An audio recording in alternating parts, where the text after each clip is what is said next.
आज जो हम पेपर करने वाले हैं वो पीजीटी हिस्ट्री का है, जो 1 अगस्त को अभी हुआ था, उसका मैथ का सेक्शन है। क्वेश्चन नंबर 1 जो है, 1 में थोड़ा अधूरा था, ये मिसिंग था यहाँ पर, इसलिए इसको भी लिया नहीं है, इंक्लूड नहीं करा। ये यहाँ से कटा हुआ है, देखो आफ्टर के बाद कटा हुआ है, तो पता नहीं है कि ये एग्जैक्ट है क्या क्वेश्चन में। ठीक है,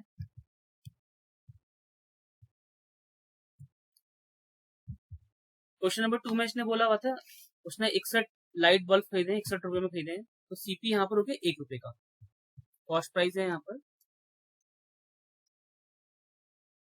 61 रुपीज ही मानेंगे इसको। ठीक है, तो हमें क्या करना था, यहाँ पे 14 बल्ब जो है वो खराब हो गए, तो इसमें से आपने 14 माइनस कर दिए, 1 रुपए का एक है, 47 47 आती है। अब बाकी जो बचे हैं, इसको इसने कितने में बेचा है, 2 रुपए 10 पैसे में, है ना। तो इसकी मल्टीप्लाई की थी आप सबने, हम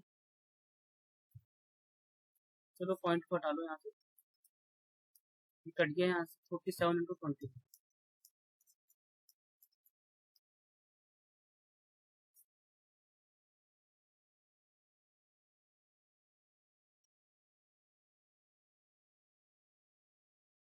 ये आ गया है ना, ये आया था ना आपका, सभी देखिए जरा यहाँ पर, ये वाली वैल्यू आई थी या कुछ और आया था।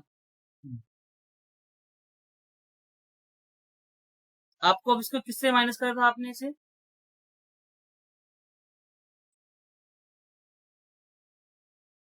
ठीक है।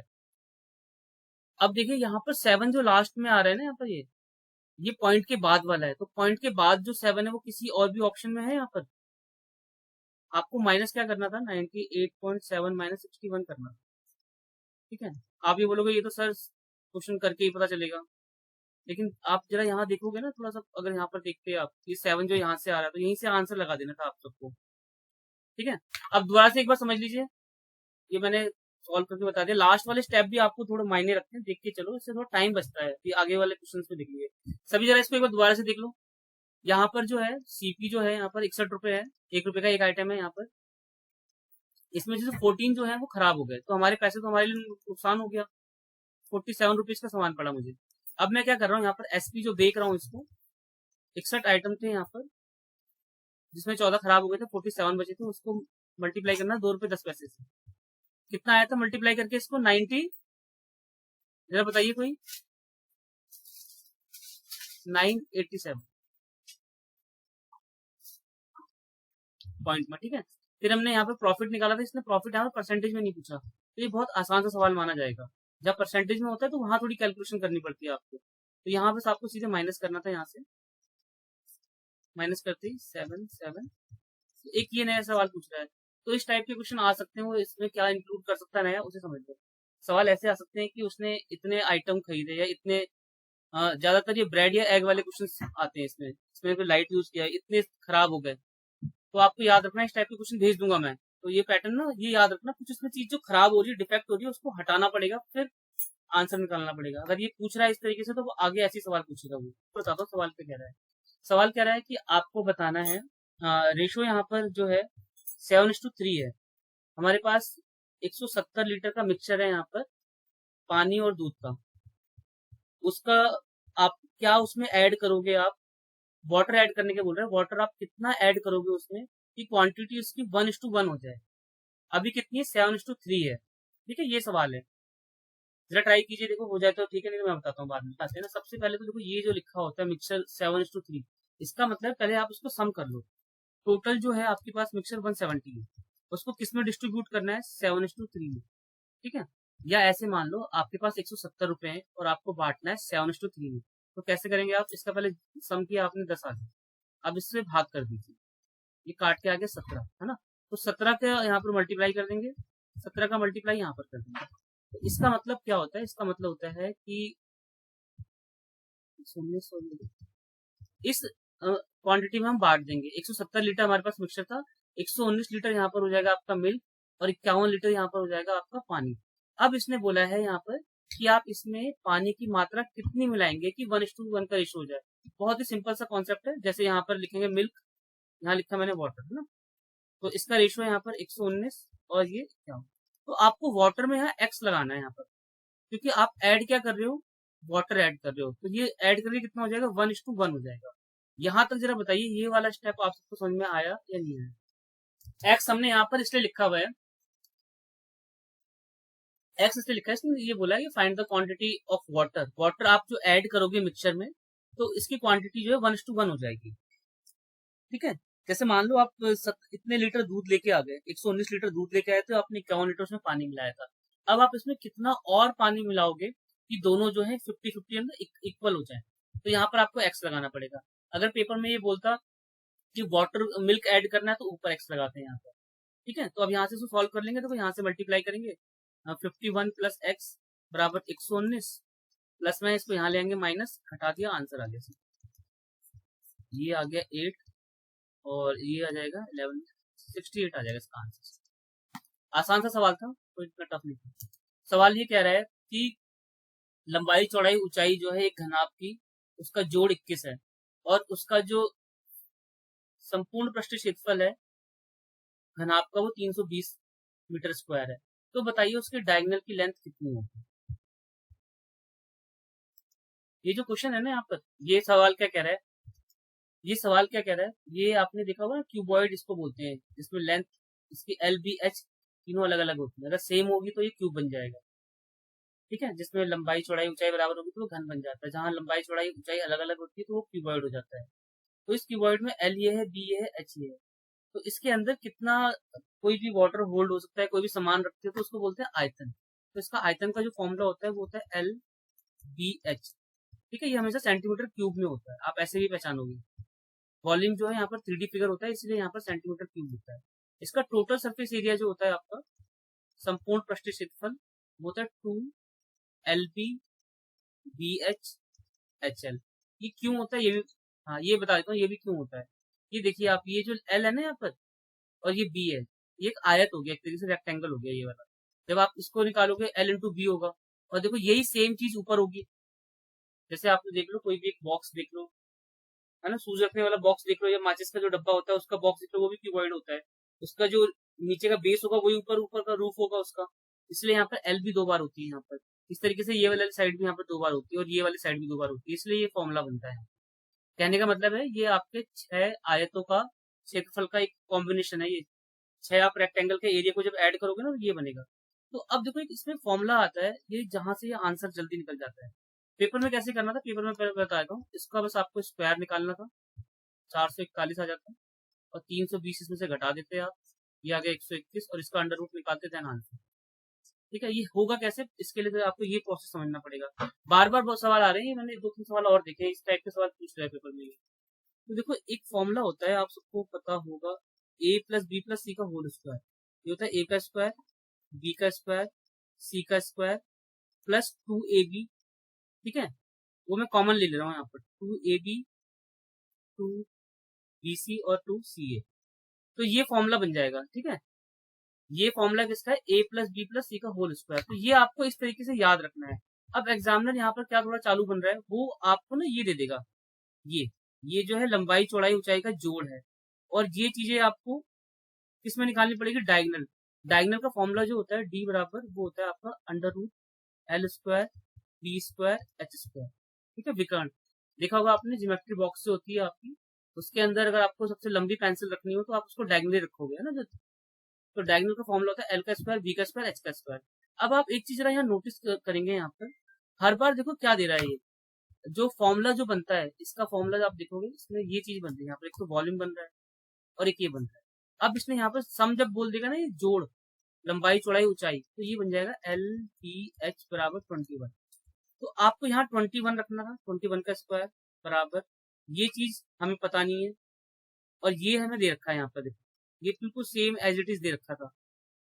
कितना दे रखा था यहाँ पर, ये 320 लिखा है ना यहाँ पर, ये सरफेस एरिया, तो यहाँ 320 लिखना था आपको। इसको आपको यहाँ माइनस कर देते हैं, आप यहाँ से माइनस कर दोगे तो ये ऐसा हो जाएगा आपका 441 में से माइनस करना है 320, तो ये आ जाएगा 121। और ये वैल्यू किसकी 121, इसकी है, L square B square H square की, जो यहाँ पर अंडर रूट में रखनी थी आपको। इसका अंडर रूट निकाल देते तो 11 आंसर आ जाता डायरेक्ट इस तरीके से। ये किसी को समझ में आया, जरा बताइए जरा। अब देखो इसी फॉर्मूले पे आपकी 2-3 चीजें होंगी। सबसे पहले पेपर में आपको देखना क्या है, अगर उसमें जोड़ दे रखा है, जोड़ मतलब लंबाई चौड़ाई ऊंचाई का जोड़ दे रखा है, सम जरूर देगा वो आपको, और एक एरिया जरूर देगा, टोटल सरफेस एरिया। तो ये दे देना तो, और आपसे पूछेगा क्या, वो हमेशा ये पूछेगा कि आप बताइए डायगोनल जो है विकर्ण की लंबाई कितनी होगी। तो विकर्ण जो होता है वो ये होता है, हाँ, बी बराबर under root L square B square H square. तो देखा जाए तो हमें निकालना क्या है, निकालना हमें यहाँ पर ये है, जो ये वाली साइड है ये निकालनी है। और ये इसने दे रखा होगा आपको, ये भी दे रखा होगा, देखो यहाँ पर लिखा हुआ है इसका जोड़ 21 है, तो 21 का स्क्वायर कर लीजिए यार, बराबर L square B square H square को रहने देंगे। और इसकी वैल्यू लिखी है यहाँ पर टोटल सरफेस एरिया, ये लिखा हुआ है यहाँ पर 320, 320 यहाँ लिख दिया। अब इसको यहाँ लाके घटा देंगे तो 121 आ जाएगा। अब ये 121 इसके यहाँ पर आ गया L square B square H square का। अब हमें डी निकालना तो ये अंडर रूट में होना चाहिए, तो अंडर रूट में होगा तो ये आ जाएगा 121। ठीक है, इस तरीके से इस सवाल को हम करेंगे पेपर में। तो पेपर में क्या करना होगा आपको, पेपर में ये दो जो लेटर होंगे यहाँ पर, जो सबसे छोटी वैल्यू होगी उसका स्क्वायर करोगे आप, इसमें से माइनस कर दोगे एरिया, देन जो आंसर आ जाएगा उसका अंडर रूट निकाल दो, वो आंसर, या उसका मल्टीपल देख लेना, ऐसे कर लेना। मतलब कुछ इसने बोला है कि 299 नंबर है, आप उसका एवरेज बताइए, तो कितना आएगा, इसमें एक जोड़ देंगे 300 हो जाएगा, ये मैंने आप सबको बताया हुआ था।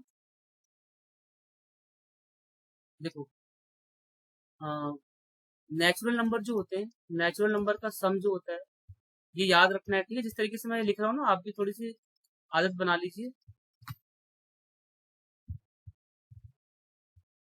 और देखो मैथ ना एज कंपेयर रीजनिंग बहुत जल्दी होती है, मैथ का सेक्शन बहुत जल्दी निपटाया जा सकता है, रीजनिंग के सेक्शन में आप सॉल्व करके ही आंसर निकाल पाओगे, तो रीजनिंग में ज्यादा टाइम लगता है। तो इस चीज को अपने दिमाग में बिल्कुल बैठा लो आप सब। ऐसा नहीं होना चाहिए कि आप बोलो पेपर में जाकर के नहीं, रीजनिंग थोड़ा लंबे टाइम में, रीजनिंग हमेशा लंबे टाइम में होती है, क्योंकि रीजनिंग को आप ऑप्शन से निकाल ही नहीं सकते, है ना, उसके आपको हर एक क्वेश्चन को सॉल्व करना पड़ता है। मैथ में होता है कि हाँ चलो ठीक है, यहाँ यहाँ से देख के आंसर निकाल लिया, रटे रटाए क्वेश्चन आते हैं मैथ में। ये सभी नोट कर लेना, सम का फॉर्मूला होता है यहाँ पर ये, एवरेज में एक एन हटा देंगे, क्योंकि एवरेज जो होता है वो sum of all number, sum of all observation divided by number of observation होता है, सभी परीक्षणों का योग और कुल परीक्षणों की संख्या। और जो आपके ऑड नंबर है, ऑड नंबर का जो है आपका सम एन स्क्वायर होता है, एवरेज एन होता है। और इवन नंबर जो होता है आपका, इवन नंबर इस तरीके से, उसका जोड़ होता है एन, एन प्लस वन, और एवरेज में एक एन हटा देंगे, ठीक है। तो ये फॉर्मूला हो जाएगा। तो ये देखिए इसने यहाँ पर बोला था 299 नंबर है फर्स्ट आपके इवन नंबर, ठीक है, आप उसका वो निकालिए एवरेज, तो एवरेज में एन प्लस वन करना था, एन प्लस वन का मतलब इसमें एक जोड़ देते हैं आपको, सीधे आंसर आ जाता है। ये आसान सा सवाल था, ठीक है ना। ये कैसे करना है बहुत बार क्लास में बता चुका हूँ, जो न्यू स्टूडेंट्स जुड़े हैं वो सभी इसको जरा एक बार समझ लें। ये देखो, ये जो ऐसे लिखा है क्वेश्चन नंबर 6 है, ये यहाँ पर इसके साथ ऐड नहीं है। जो मैप है उसका स्केल है यहाँ पर इतने रेंज का, और यहाँ पर दो पॉइंट का जो डिस्टेंस है वो 2 सेंटीमीटर का है, तो आपको यहाँ पर 2 से मल्टीप्लाई करनी है बस, 2 से मल्टीप्लाई कर दीजिए, 1 से कोई मतलब नहीं है। ये आ जाएगा यहाँ पर 14, कैरी 1 हो गया यहाँ पर 16, 17, 15, 7, 12, और ये यहाँ से हो गया, ये आ गया। अब इसको हम 5 जीरो से डिवाइड करते हैं, क्यों करते हैं वही बता दूंगा आपको, पहले अभी देख लीजिए क्यों करते हैं। यहाँ पर 5 जीरो से डिवाइड कर दिया तो ये आ जाएगा 722, 7 2, ये इसके बाद इस तरीके से पॉइंट में रिपीट करेगा। तो हमें ना राउंड ऑफ में वैल्यू निकालनी होती है, तो राउंड ऑफ की वैल्यू निकालने के लिए क्या करते हैं कि कभी भी पॉइंट के बाद अगर 5 से ज्यादा है, जैसे मैंने लिखा है यहाँ पर 2.7, तो आप इसको 3 लिख दोगे, ठीक है। अगर 2.4 लिखा है तो आप इसको 2 लिख दोगे। तो अब यहाँ पर आप देखोगे ये जो है इतना लिखा हुआ है, लेकिन इसके जो डिजिट है, नहीं 5 जीरो से डिवाइड करेंगे ना, यहाँ आएगा ये यहाँ आएगा 7.2757। तो आप यहाँ देखेंगे ये जो नंबर है 7 आ रहा है, यहाँ पर 7 के बाद इंक्रीज कर रहा है, तो 7.28 लिख देंगे इसको, ठीक है। आंसर इस तरीके से लिख देंगे। तो ऐसे सवाल कहीं भी आ रहे हैं, कुछ नहीं करना होता है, इस नंबर से बस इसकी मल्टीप्लाई करनी होती है। अब बात करते हैं मैंने 5 जीरो क्यों लगाए हैं, कोई बता सकता है क्यों करते हैं? ठीक है बता रहा हूँ, एक मिनट माइक ऑफ कर लीजिए। देखो यहाँ पर ये जो है ना सेंटीमीटर में दिया हुआ है, ठीक है। आपने मैप देखा होगा, मैप में जो दो पॉइंट है यहाँ पर, पॉइंट बहुत नंबर्स में होते हैं, उनको एक आसान से समझने के लिए, जैसे आपने इंडिया का मैप भी देखा होगा, पॉइंट देते हैं ऐसे। तो जो 2 पॉइंट है मैप, उनका डिस्टेंस यहाँ पर 2 है, तो उसका स्केल जो है, इसके एक्चुअल जो स्केल है 1 रेशो इतना है। ठीक है, तो आप ये देखोगे इसने यहाँ सेंटीमीटर में देखा है और पूछा इसने यहाँ पर किलोमीटर में है। तो आप सेंटीमीटर का किलोमीटर में रिलेशन जब निकालना स्टार्ट करेंगे तो देखो कितने जीरो आ जाएंगे।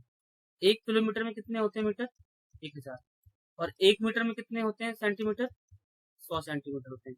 जब आप इसकी मल्टीप्लाई कर दोगे तो 1 किलोमीटर में आ जाएंगे यहाँ पर 1, 3, 4, 5, इतने सेंटीमीटर हो जाएंगे। तो जो आंसर निकालते हैं इसलिए हम 5 जीरो से डिवाइड करते हैं। और यहाँ पर ये मल्टीप्लाई इसलिए किया जाता है, ये इसका स्केल का जो मैप है वो 2 सेंटीमीटर के अकॉर्डिंग लिखा हुआ है और उसका स्केलिंग जो है वो इससे है। तो सीधे इस नंबर से मल्टीप्लाई करना होता है मैप से। यहाँ मल्टीप्लाई करके जो भी नंबर आता है उसको 5 डिजिट से पीछे से आंसर लगा देते हैं पॉइंट, जब ये आंसर आ जाता है। ठीक है, तो ये सवाल आसान सा था, 5 जीरो इसलिए लगाते हैं, ये मैंने बता दिया आपको। आपको क्या करना है, आपको इस नंबर से इसकी मल्टीप्लाई करनी है, मल्टीप्लाई करके जो भी आंसर आएगा 5 पॉइंट के बाद यहाँ पर लगा देना। जो ये 7th क्वेश्चन है ना, ये जो नंबर जो दे रखे हैं, ये एक तरीके से इसको यूज नहीं करना था आपको। अगर आप इसको यूज नहीं करते तो आपका सवाल अपने आप हो जाता। देखो कैसे, जो ये मैं आपको बता चुका हूँ, सीपी लिखते हैं यहाँ पर, ये वाला पैटर्न बता चुका ना आपको, एमआरपी, यहाँ पर डिस्काउंट होता है, ये एसपी होता है और ये प्रॉफिट एंड लॉस होता है। इसी वाले कॉन्सेप्ट से है, इसने बस यहाँ पर एक नया वर्ड ऐड कर दिया, प्राइस की वैल्यू देना स्टार्ट कर दिया। इसको आपको कुछ नहीं करना था। अब कीजिए जैसे मैंने बता रखा है, सीपी को हमेशा आपको 100 मानना है। यहाँ पर एमआरपी 25% ज्यादा कर रहा है वो, किससे? कॉस्ट प्राइस से। तो ये यहाँ पर हो गया 125 रुपये।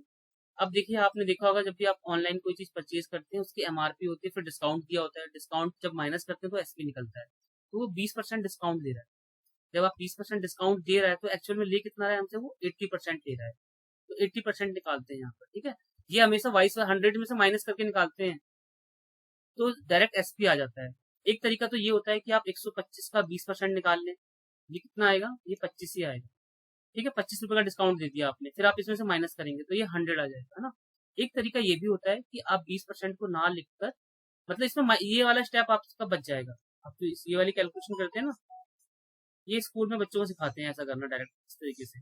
आप क्या करोगे, आपको अगर ये डिस्काउंट 20% दे रहा है तो 80% डायरेक्ट निकाल लीजिए, कट गया जीरो से जीरो, 125 अट्ठे होता है आपका 1000, यहाँ से कट गया, ये 100 आ गया। तो आप ये देखोगे यहाँ पर ये भी 100% है और ये भी 100% है। और एसपी कितना था यहाँ पर? इसने यहाँ पर ही लिखा हुआ था। अब आप देखोगे ये जो है एसपी लिखा है यहाँ पर इतना, वो कितने के परसेंट के बराबर है? वो है 100% के बराबर, मतलब इसके बराबर। और आपका यहाँ पर इसने पूछा क्या था? Cost price. कॉस्ट प्राइस भी कितना है? 100% का। तो दोनों सेम है, इसलिए इसका आंसर यही आएगा, सेम। ठीक है, तो इस क्वेश्चन का पूरा समझने का मतलब ये था कि ये जो आर्ट ये जो वैल्यू देते हैं ना, आपको इसको लेके नहीं चलना। जिस तरीके से जो पैटर्न है इसी तरीके से सॉल्व करना है। ये कंफ्यूजन लाने के लिए दे रखा है, तो ज्यादातर बच्चों ने इसको सॉल्व करा होगा तो इसलिए आंसर नहीं आ रहा होगा। अब बताइए समझ में आया नहीं आया?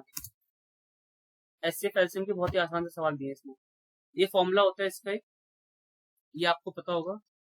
दो संख्याओं का गुणनखंड जो होता है वो एलसीएम और एचसीएफ के बराबर होता है। ये मैंने प्रूफ करके भी बताया हुआ था आपको, अलग से वीडियो बना रखी है। ये फॉर्मूला देख लीजिए आप। ठीक है, इसमें क्या करना था, इसमें यहाँ पर लिखा हुआ है पेपर में एक बात याद रखना, ये जो है ना कभी कभी ऐसे भी लिखेगा प्रोडक्ट ऑफ टू नंबर। तो पेपर में लिखा हो ना कि दो संख्याओं का गुणनफल, तो आपको यही लिखना है यहाँ पर पी एक्स और क्यू एक्स। और ये पहली संख्या होती है फर्स्ट नंबर, ये होता है सेकंड नंबर। और इनका जो गुणनफल है वो एचसीएफ और एलसीएम के इसके बराबर होता है। देखो जैसे प्रूफ करके दिखा देता हूँ मैं आपको। जैसे मान लो 12 और 20, इसका एचसीएफ कितना आएगा? इसका एचसीएफ आएगा 4। इसमें से कॉमन क्या आ सकता है? 4। ठीक है, एलसीएम कैसे निकालोगे आप? पहले इसको ब्रेक कर लो, 2 की पावर 2 और 3, ये 2 की पावर 2 और 5। तो हमें क्या करना होता है, जो नंबर मिल रहा है ये और 15 गुणा 4 60 हो गई। अब आप इनकी गुणा करके देख लो, देखो ये भी बराबर आएगा, ये हो गया 240, ये भी हो गया 240। इसीलिए ये फॉर्मूला बनता है यहाँ पर, जो 10th क्लास में मैथ की बुक में लिखा होता है, पी एक्स गुणा क्यू एक्स, दो संख्याओं का गुणनफल उसके मासपा और लासपा के बराबर होता है। ये मैंने आपको यहाँ पे थोड़ा सा प्रूफ करके बताया, दोबारा समझ लीजिए, थोड़ा जल्दी में बता दिया होगा। दो संख्या आप कोई सी भी रैंडमली पुट कर सकते हैं अपने अकॉर्डिंग, जो आपका मन करे। मैंने 12 और 20 पुट करी। इसमें से मैंने देखा, इसमें से एचसीएफ होता है सबसे मैक्सिमम कॉमन नंबर। एचसीएफ का मतलब होता है सबसे मैक्सिमम कॉमन नंबर। तो देखो 12 और 20 में से जब आप सबसे बड़ा नंबर कॉमन ले लोगे बचेगा 4, 4 कॉमन ले लोगे, यहाँ बचेगा 3 और 5। ठीक है, अब देखिए एक चीज समझा रहा हूँ सबको, जरा यहाँ समझ लीजिए। जब आप इसमें से कॉमन लेंगे ना, यही एचसीएफ आ गया, यही एलसीएम आ गया। देखो कैसे, जो आपने कॉमन ले लिया वो हो गया आपका एचसीएफ, और जो कॉमन नहीं हो पाया ये हो गया 15, 15 की 4 से गुणा कर देंगे ना हम, तो ये बन जाएगा एलसीएम। कुल मिला के मेरे कहने का मतलब ये है, एचसीएफ तो बाहर कॉमन वाला हो गया, एलसीएम निकालने के लिए आपको क्या करना है, जो आपने कॉमन लिया है वो, और जो अंदर जो नंबर रह गया है वो, उसकी मल्टीप्लाई कर दोगे तो वो आपका एलसीएम हो जाएगा एक तरीके से। कितना, 15 गुणा 4 60। ठीक है, आप इस तरीके से भी निकाल सकते हो, निकाल के देख लेना। तो ये दो नंबर के मल्टीप्लाई करके बराबर आ गया। ठीक है, तो ये फॉर्मूला इसलिए बनता है, इसको आपको याद रखना था। अब इसमें तो ये लिखा हुआ है, यहाँ पर इन्होंने पहली संख्या दे रखी थी 165, तो 165 यहाँ पर लिखते, दूसरी संख्या पता नहीं है, 11 इंटू, यहाँ से सॉल्व कर लेना, आंसर आ जाएगा। ठीक है, 11 से काट दो, यहाँ पर 11 इंटू 11, ये 5 हो गया, 5 से काट से काट लो, 5 या 15, ये कट गया, 22 आ गया। ठीक है, आसान सा सवाल था ये, पढ़ लो।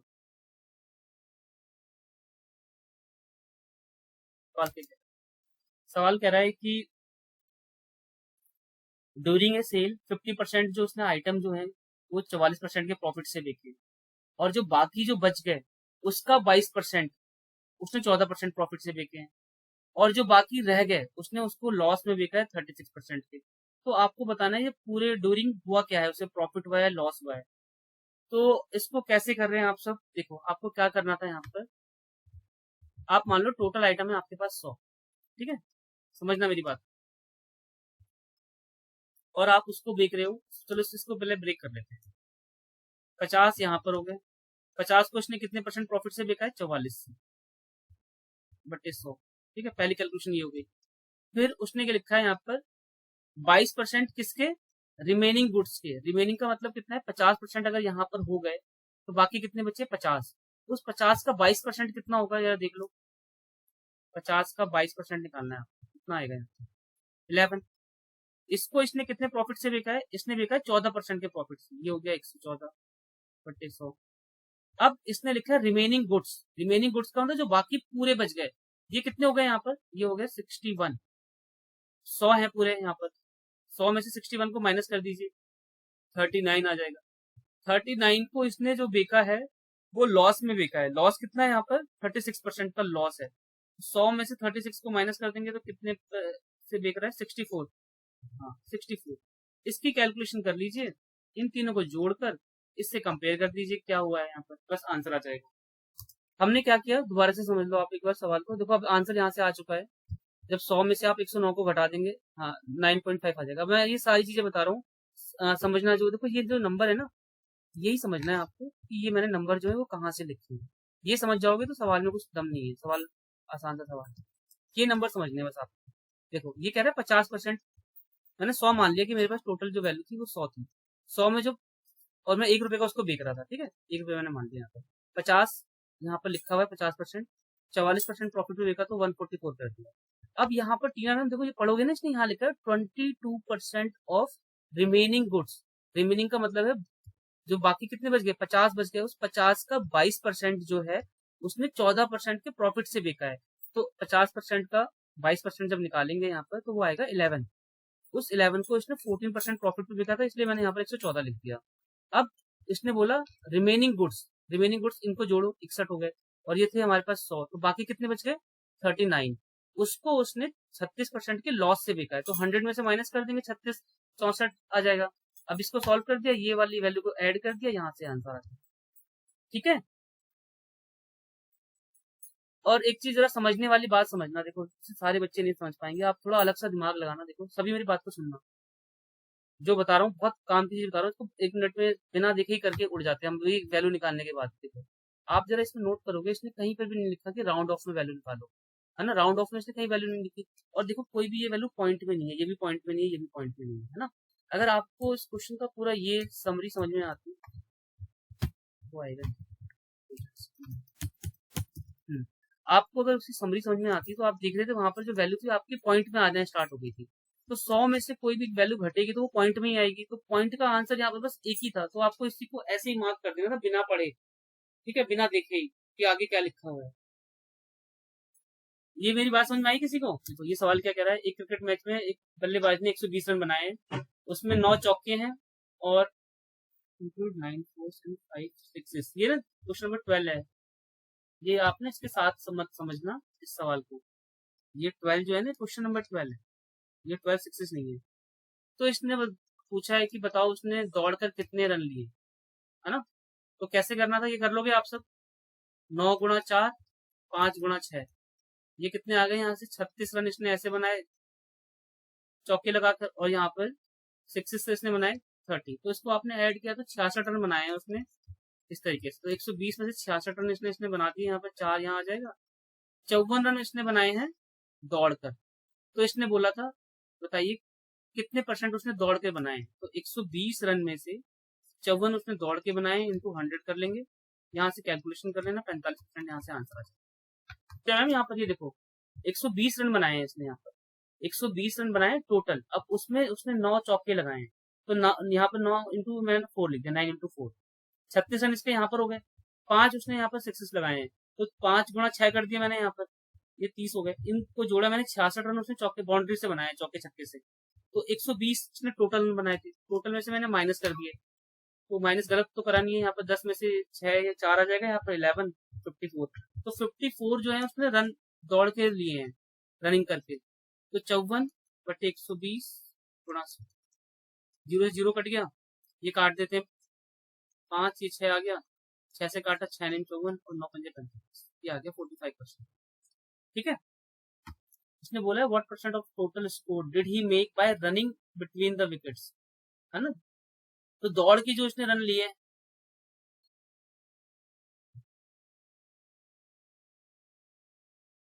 वो गलत कराया मैम आपको, वो गलत है। 66/12 जो कर रहे हो ना, ये कैलकुलेशन गलत कर रहे हो, तो कहीं गलत हो गया। आपको 2 से कर लेते हैं, 6 हो गया, यहाँ पे 5, ये कट गया, ये आ गया 11, 55% आ गया ना। ये 55% है, 100 में से घटा देंगे तो 45 ही आएगा। ये बिल्कुल उसी वाले पैटर्न पे आ रहा है, तो ये आप कर लेना।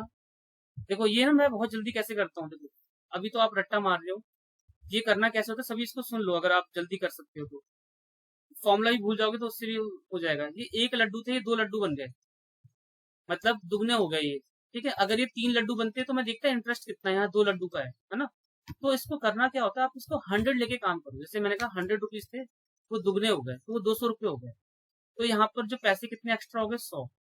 और यहाँ पर जो भी नंबर होगा बस उससे डिवाइड कराना होता है, आंसर आ जाता है। 13 से डिवाइड करेंगे इसको, 13 7 91, और यहाँ पर बच जाएगा यहाँ पर 9, ये आ गया, ये इसका आंसर आ गया। हर बार इसी तरीके से करना है। जैसे मान लो एक सवाल दे रहा हूँ मैं आपको, ये दुगने की जगह यहाँ पर 5 गुना होता, तो उसकी कैलकुलेशन क्या होती है, जरा आप बताइए, क्या बट्टे क्या लिखते हैं। सवाल बिल्कुल सेम है, दुगने की जगह 5 गुना लिखा है, जरा बताइए आपको। तो ये मैंने फॉर्मूला पढ़ाया हुआ है आपको, n-1 इंटू 100।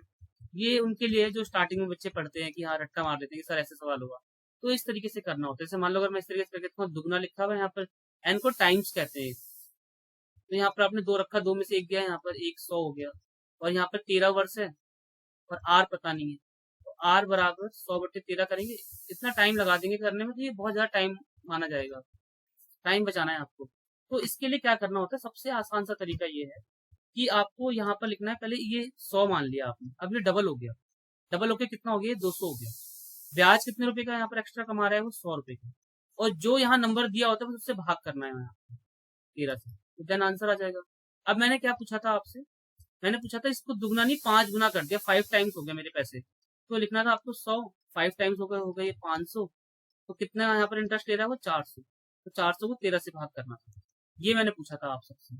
तो इस तरीके से पेपर में कर लोगे आप, ये वाला पैटर्न नोट कर लीजिए, इससे कर लेंगे तो आंसर आ जाएगा हर बार। जितने भी सवाल आते हैं ना ये, इसमें जो भी यहाँ पर नंबर होता है डिफरेंस करके यहाँ बट्टे में लिख दीजिए, आंसर आ जाएगा। देखिए ये बोल रहा है ना, हेमिस्फीयर का आपको कर्व सरफेस एरिया निकालना है।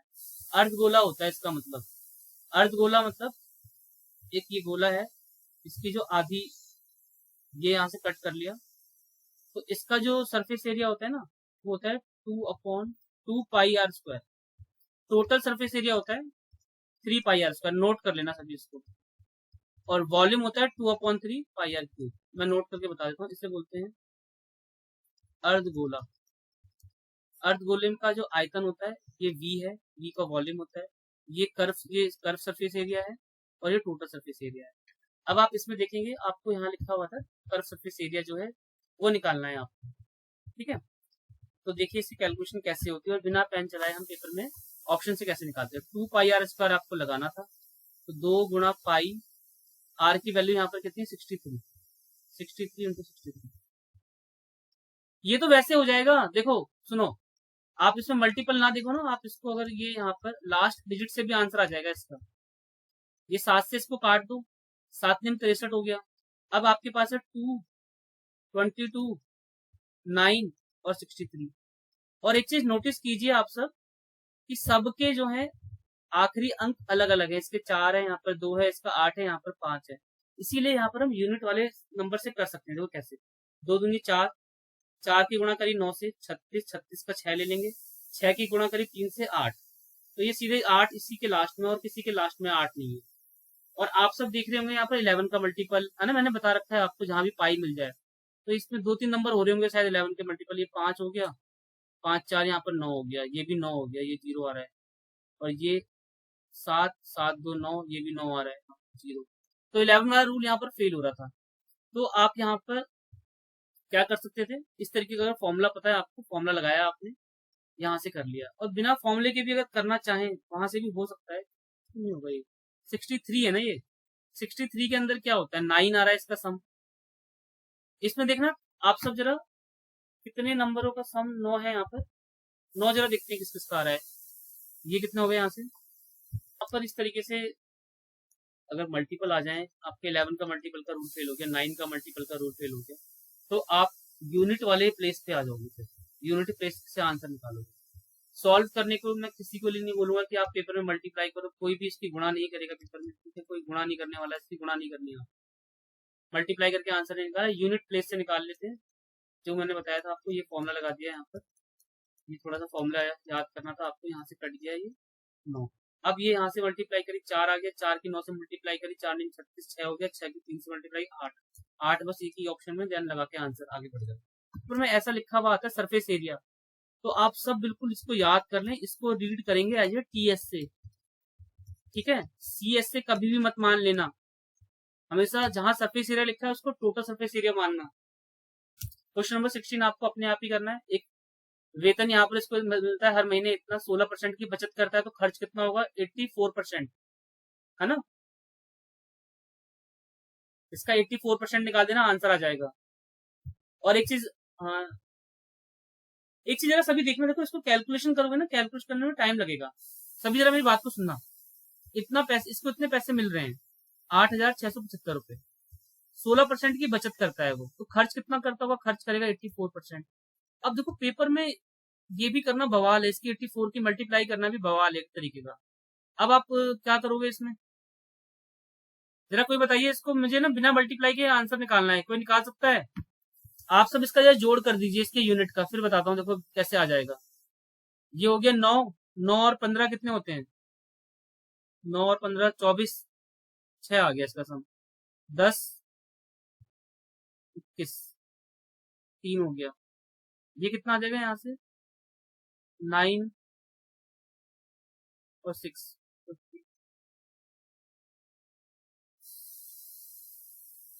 ये थोड़ा सा यहाँ ड्रामे करेगा ये। हाँ ये देखो अब यहाँ पर ये फेल हो जाएगा, ये यूनिट प्लेस का ना कॉन्सेप्ट फेल हो जाएगा यहाँ पर। देखो अब ये दिक्कत यहाँ पर ये आ गई, ये 9 10 13, ये 3 आ गई।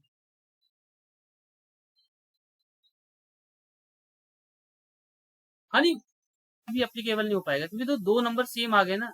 अगर ये अलग अलग होते तो आप क्या कर सकते थे, इसको ऐड करते, ये हो गया 14, 14 और 12 हो गए, कितने होते 14 और 12 26, 8 आ गया यहाँ से, है ना। ये आ गया यहाँ से 3, 8 के 24, मतलब 6 आता उसका सम अंकों का, तो 6 यहाँ पर 2 आ गया ना, इससे थोड़ी दिक्कत सी हो गई, है ना। अगर ये अलग अलग होते तो मैं यहाँ पर जिसका यूनिट 6 आ रहा था सम, वहीं से आंसर लगा देता। ये सवाल क्या पूछ रहा है, अच्छा ये मुझे बताइए, सबके लिए एक सवाल है, पहले ये मत कीजिए, ये क्या रहा है पहले वो बताता हूँ। ये कह रहा है कि आप ये बताइए जो बिना वर्ग वाले नंबर है 257 का स्क्वायर और 258 के स्क्वायर के बीच में कितने नंबर होंगे। आपने पहले मुझे बीच का नंबर बताइए, सबसे मेरा सवाल है 200 लेके 9 के बीच में कितने नंबर होंगे बीच के, जरा बताइए। मैंने पूछा है 2 और 9 के बीच में कितने नंबर हैं, आप कैसे निकालेंगे, 6। तो ये कैसे निकालते हैं, डिफरेंस -1 करना होता है, सभी नोट कर ले इसको। डिफरेंस माइनस वन मतलब अभी तो देखो छोटे नंबर है, दो में से 9 घटा देंगे 7 आएगा, 7 माइनस 1 6 नंबर है। और आप लिखोगे भी 3 4 5 6 7 8, ये 6 नंबर हो रहे हैं। अगर प्रैक्टिकली अगर मैं इसकी बात करूँ, अगर प्रैक्टिकली आपको सिर्फ पूछूं कि इतने और इतने के बीच में कितने नंबर है ना, तो अगर आपको रूल ना पता हो तो आप गलत कर सकते हैं। क्या करना होता है, डिफरेंस माइनस वन करना होता है। तो इसीलिए क्या करना है, इसका डिफरेंस माइनस वन। तो डिफरेंस कैसे निकालेंगे,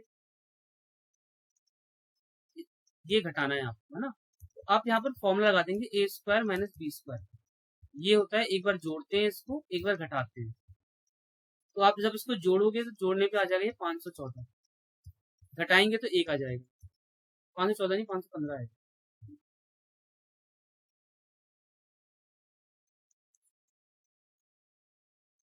ठीक है, तो 515 आ गया जोड़, तो इसके बीच में हो गया 515। अब क्या करना है, मैंने बताया था डिफरेंस में से एक घटा देना है, तो आप एक घटा देंगे इसमें से, तो ये आ जाएगा 514। ठीक है, ये इसका मतलब था। और जिसको ये नहीं पता होगा वो क्या करेगा, इसका स्क्वायर करेगा, फिर इसका स्क्वायर करेगा, फिर दोनों को घटाकर एक घटाएगा। और ये फॉर्मूला पता है आपको। फॉर्मूले के साथ साथ आपको एक बात और पता होनी चाहिए कि डिफरेंस निकालने के लिए हमेशा डिफरेंस में से एक कम करना है, जो अगर बिटवीन पूछे जाए तो। ठीक है, ये बात याद रखना, नोट कर लो इसको। कभी भी ये बिटवीन पूछता तो डिफरेंस माइनस वन, आप ये नोट कर लीजिए ना यहाँ पर, इस तरीके से जो मैंने एक आपको सवाल बताया। डिफरेंस इसका 7 आ गया, 7 में से एक घटा दो, 6 नंबर है इसके बीच में बिटवीन। लेकिन इंस्टॉलमेंट अभी आपको मैंने पढ़ाया नहीं है, तो अभी आप मत करना इसको। ठीक, पाई चार्ट वाला क्वेश्चन आपको अपने आप ही करना है। इनके औसत की गणना करनी है। औसत की गणना का मतलब है इन सबको जोड़कर 4 से डिवाइड कर देना। ठीक है, सवाल को पढ़ लेना जैसे इसमें लिखा हुआ है, 89 90 इनको ऐड करके 4 से डिवाइड कर देना, आंसर आ जाएगा। ये करवाऊं मैं, चलो कर लो फटाफट आप जरा करके। ठीक, चलो इस सवाल को कर लेना, मुझे रीजनिंग भी करानी है, जरा इसको देख लो, इसके 20 क्वेश्चन निपटा दूं जरा मैं। हाँ, ये 20 क्वेश्चन अपने आप ही कर लेना, ये तो पढ़ाया हुआ सवाल है। ठीक है, ये अपने आप करके देखना। तो इस तरीके से ये जो पेपर है ये कंप्लीट होता है। आप इसके 20 सवाल हैं, ये मैं भेज दूंगा ग्रुप में, एक बार आप इसको ट्राई कर लेना कैसे करने हैं। इसके बाद देखो इसकी रीजनिंग इस टाइप की आई है।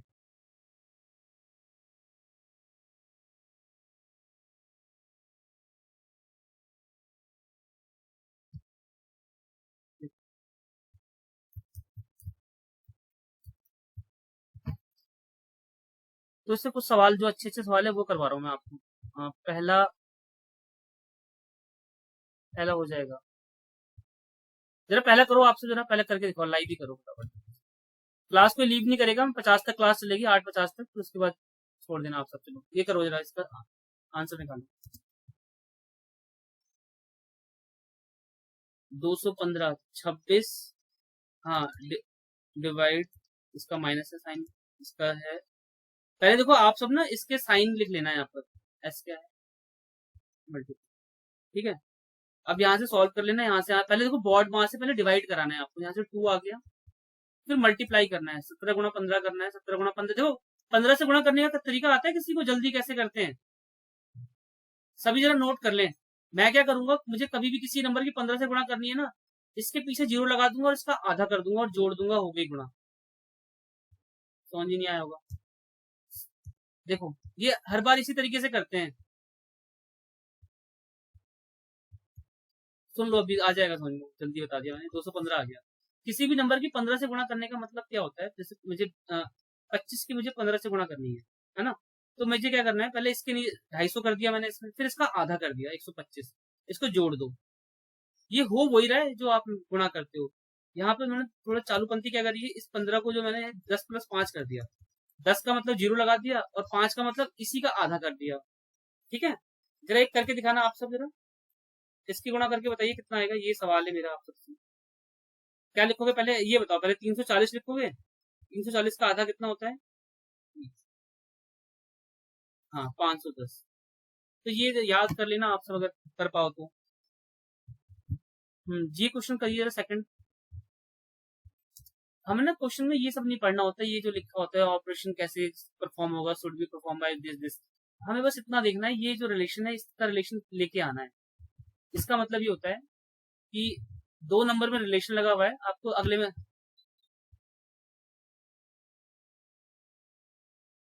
फर्स्ट ऑप्शन है मैम, कैसे है ये लिखा हुआ था।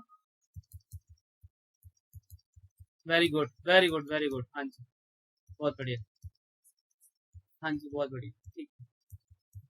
देखिए ये 4 का क्यूब होता है 64, 64 में 5 जोड़ दिए हो गया यहाँ पर 69, 5 का क्यूब होता है 125, 125 में 5 जोड़ दिया 30। ये यहाँ से पैटर्न चल रहा था, ये यहाँ से आंसर आ जाएगा। तो याद रखना है ये जो स्टेटमेंट तो कहता है सबसे बड़ी संख्या सबसे छोटी संख्या आपको देखनी है। सबसे बड़ी संख्या कौन सी है यहाँ पर? 965। सबसे छोटी कौन, सबसे छोटी कौन सी है? हाँ।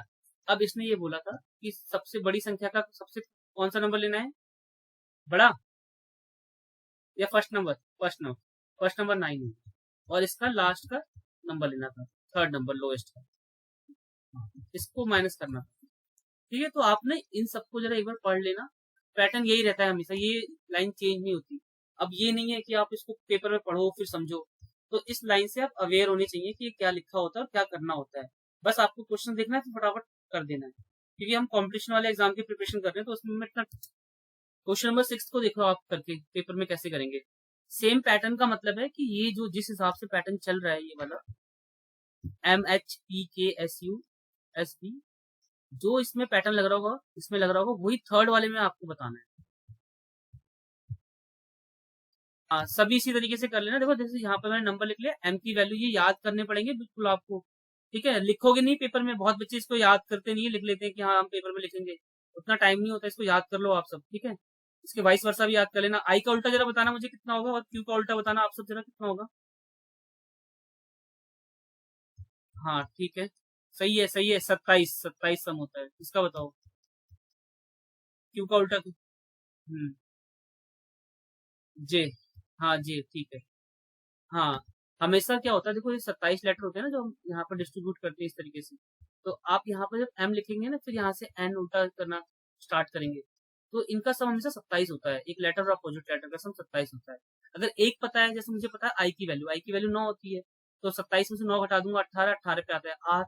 इस तरीके से याद करना होता है, इसको याद कर लेना आप। ठीक है, बहुत जरूरी है ऐसे।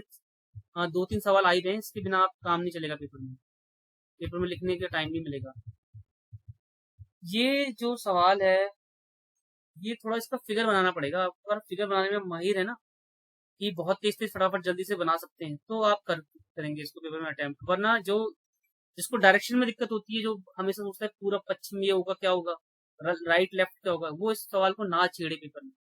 ठीक है, छेड़ोगे कंप्लीट होगा नहीं। अगर आप कहीं पर भी आपको थोड़ा सा लग रहा है कि हाँ मुझे दिशाओं के बारे में सही से पता नहीं है, तो एक बार जरा सभी ट्राई करके देखें, जिनसे हो जाए अच्छी बात है, नहीं तो मैं बताऊंगा आपको, डायरेक्शन वाला चैप्टर पढ़ा दूंगा एक बार दोबारा से। देखो आप जरा लाइव करके देखो, ये पूछ रहा है यहाँ पर, ये पैटर्न जो चल रहा है 6, 15, 7, 17 फिर 10 इस तरीके से आया, तो इसमें कौन सा नंबर आएगा जरा देखिए, ट्राई कीजिए।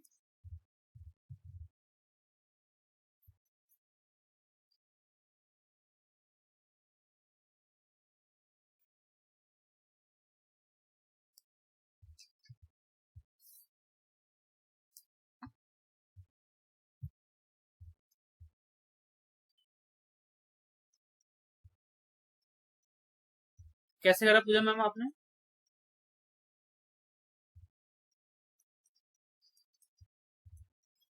ठीक है, सही है।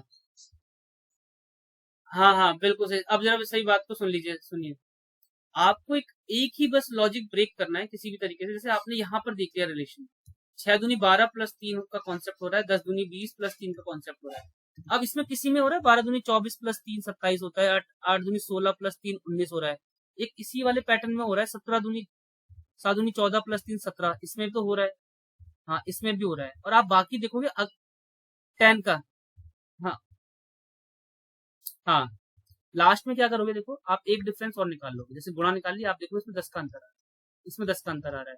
तो चलो ये तो पैटर्न कर रहा था यहाँ पे दुगने में तीनों, लेकिन इसमें 10 का अंतर नहीं आ रहा है ना, तो यहाँ से आंसर आ जाएगा। मतलब इसी को बस आपको देखना होता है, यहाँ से कर लोगे तो